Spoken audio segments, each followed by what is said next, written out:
Want to get this briefing by email? Here's the sign up. We're covering clashes in Belarus after a presidential election, anger reaching the boiling point in Beirut and Europe's illegal raves. President Alexander Lukashenko, who is facing the biggest outpouring of dissent during his 26 years of autocratic rule, was on course Sunday to win a sixth term in office, in an election his critics dismissed as rigged. According to a government-sponsored exit poll released after voting ended, Mr. Lukashenko won just under 80% of the vote against four rivals, avoiding a runoff vote.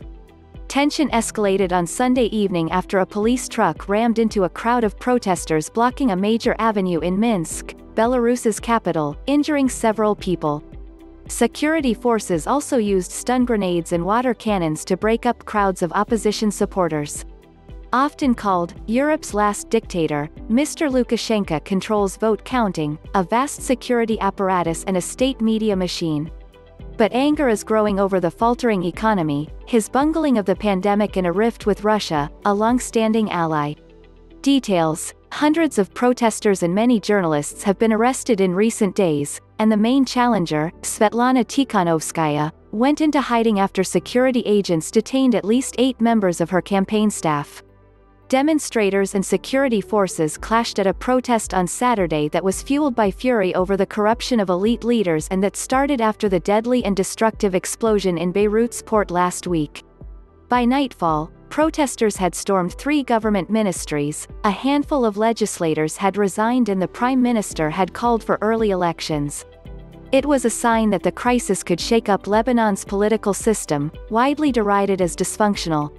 Lebanon was already grappling with a sinking economy and soaring inflation and unemployment, as well as a surge in coronavirus cases.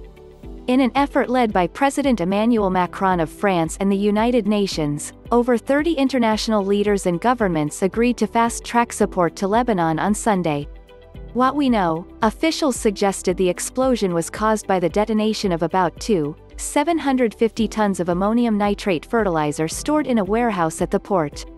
President Michel Aoun said the explosion could have been caused by a bomb or by foreign interference, without providing further details or evidence.